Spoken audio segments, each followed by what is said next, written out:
नमस्ते स्टूडेंट्स, मैं विक्रम कुमार यादव आज आपके लिए लेकर आया हूँ गणितीय भौतिकी बीएससी सेकेंड ईयर और यूनिट फर्स्ट है। यूनिट का नाम है अपना वक्र रेखीय निर्देश तंत्र और उसका फर्स्ट टॉपिक है लांबिक वक्र रेखीय निर्देश तंत्र।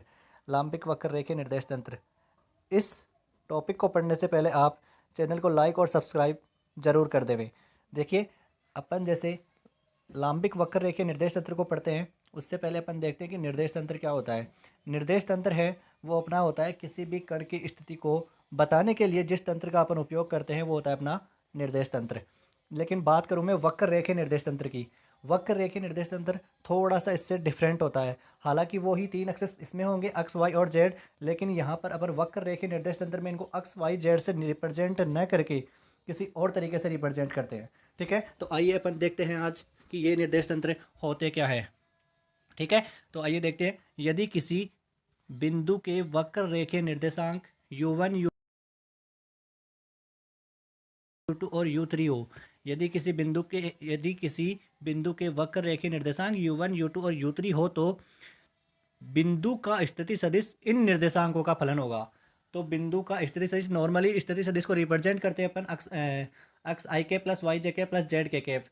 ठीक है, देन आर बराबर होता है एक्स आई के प्लस वाई जे के प्लस जेड के कैफ। एक्स वाई और जेड ये तीनों किसी बिंदु के निर्देशांक होते हैं। ठीक है, तो यहाँ पर देखिए, यहाँ पर R vector is equal to दे रखा है, आर वेक्टर फलन है u1 u2 और u3 का। ठीक है, तो इस प्रकार से अपन इसको रिप्रेजेंट कर सकते हैं।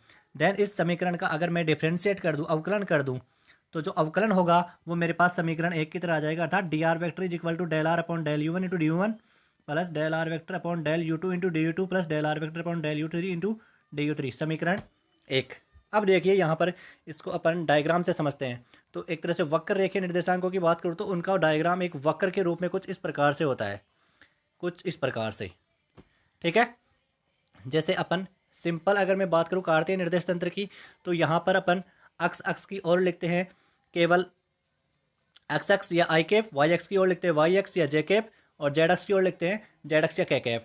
देन सिमिलरली जैसे एक्स वाई और जेड अपने कोऑर्डिनेट्स होते हैं, उनको अगर मैं वक्र रेखीय निर्देशांकों में बात करूं तो वो होते हैं u1 u2 और u3, u1 u2 और u3। ठीक है, अगर मैं बात करूं, जैसे अगर मैं बात करूं एक्स एक्स कोऑर्डिनेट की ओर, एक्स एक्स की तरफ अपन लेते हैं आई कैप, जो सदिश लेते हैं वो लेते हैं आई कैप। देन अगर मैं वक्र रेखीय निर्देशांकों की बात करूं तो वहां पर अपन एक्स एक्स की ओर जो सदिश लेंगे वो लेंगे अपन इवन कैप, एक्स एक्स की ओर सदिश लेंगे वो इवन कैप लेंगे।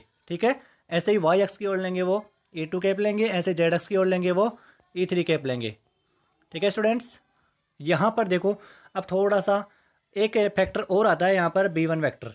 इस b1 को बोलते हैं आधार सदिश, और इस आधार सदिश की वैल्यू होती है del are vector upon del u1, और इसको रिप्रेजेंट कर सकते हैं अपन h1 इवन कैप से, जहाँ पर h होता है वो अपना स्केल गुणांक होता है।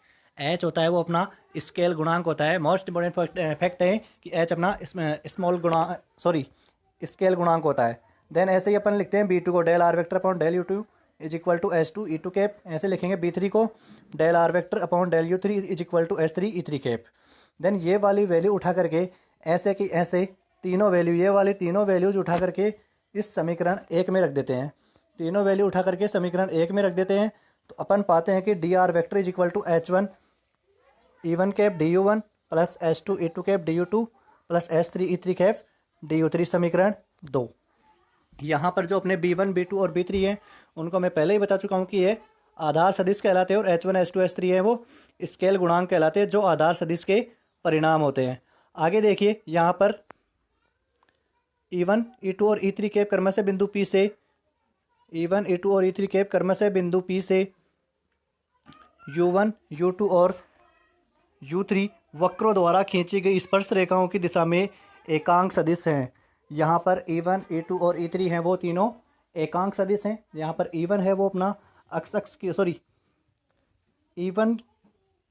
u1 अक्स की ओर खींची गई स्पर्श रेखा है, और जो अपनी e2 कैप है वो u2 एक्सेस की ओर खींची गई स्पर्श रेखा है, और e3 कैप है वो u3 एक्सेस की ओर खींची गई स्पर्श रेखा है।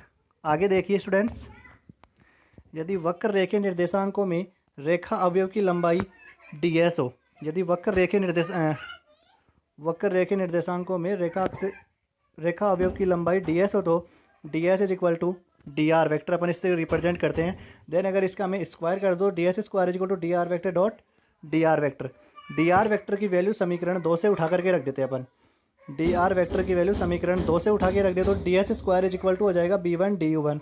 अपना समीकरण 2 जो पीछे अपन छोड़ के आ चुके हैं उसी से यहाँ से वैल्यू रख दो, D R vector dot d R vector, और दोनों को मल्टीप्लाई करके एकदम अगर समेसन में मैं लिखना चाहूँ तो summation I comma J is equal to 1 to 3 B I dot B J D you I और डी यू जे, समीकरण 3।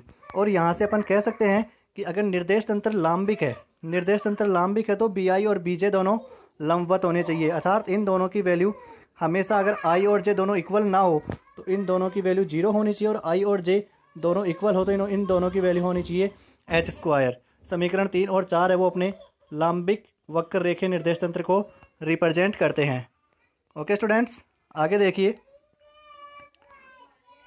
आगे देखिए अगर मैं बात करूँ यहाँ से इस समीकरण 3 से, समीकरण 3 से अगर मैं यहाँ पे लिखूँ आई बराबर जे हो और बी आई और आई बराबर जे हो तो मैं बी आई और बी जे को b i into b i लिख सकता हूँ। देन डी यू आई और डी यू जे को डी यू आई और डी यू आई लिख सकता हूँ। देन बी आई और बी जे अगर दोनों सेम है, मतलब आई और जे दोनों इक्वल हैं, तो इन दोनों की वैल्यू होती है एच स्क्वायर, इन दोनों की वैल्यू होती है h square. Then d S square हो जाएगा h square d you i. Then d S square को लिख सकता हूँ मैं, अगर तीनों कोऑर्डिनेट के लिए लिखना चाहूँ तो मैं h one square d u one square plus h two square d u two square plus h three square d u two square. यहाँ से मैंने इस समेसन को मैंने यहाँ से हटा दिया है, ये लीजिए हटा के मैंने समीकरण 5 लिख दिया, इस वाले समेसन को हटा के समीकरण 5 लिख दिया है। तो देखिए स्टूडेंट्स, आगे चलते हैं अपन। लांबिक निर्देश तंत्र नहीं होने पर या सामान्य निर्देश तंत्र होने के लिए, अगर निर्देश तंत्र लांबिक नहीं है मतलब आई और जे दोनों इक्वल नहीं है, तो जो ऊपर वाला अपना समीकरण 3 है उसको अपन इस प्रकार से भी रिप्रेजेंट कर सकते हैं। देन समीकरण 6 हो जाएगा D S square is equal to I comma J बराबर 1 to 3 हो तो जी i J D you I और डी यू जे। देन आगे देखिए स्टूडेंट्स, जहाँ g i j is equal to होता है बी आई डॉट बी जे, यहाँ पर मैंने जी आई जे को बी आई और बी जे ही लिखा है, जो केवल मैंने यहाँ से सीधा उठा के रख दिया है समीकरण 3 से।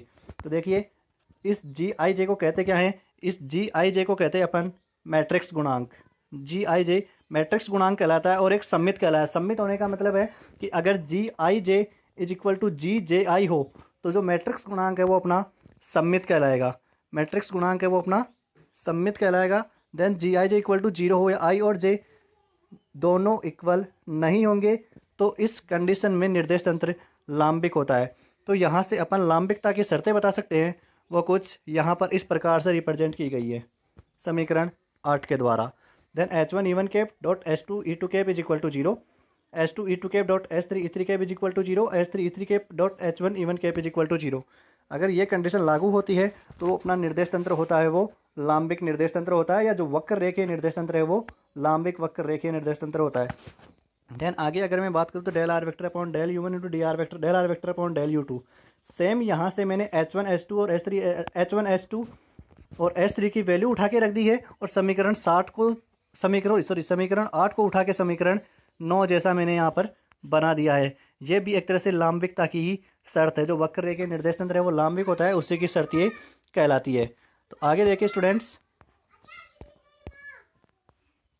आगे अगर मैं del are vector upon del you one, del are vector upon del you one को लिख दूँ B one vector, del are vector upon del you two को लिख दूँ बी टू वैक्टर, ऐसे ही del are vector upon del you two को रख दूँ मैं बी टू वैक्टर, और del are vector upon del you three को रख दूँ मैं बी थ्री वैक्टर। तो ये समीकरण अपना 10 है वो भी एक लांबिकता की शर्त को रिप्रेजेंट करता है। तो देखिए समीकरण 9 व 10 u1 u2 और u3 निर्देशांक वक्र की लांबिकता की स्थिति को प्रदर्शित करते हैं। तो ये था अपना लांबिक वक्र रेखीय निर्देश तंत्र का टॉपिक, और ये यहाँ पर कंप्लीट हो रहा है। Thank you students.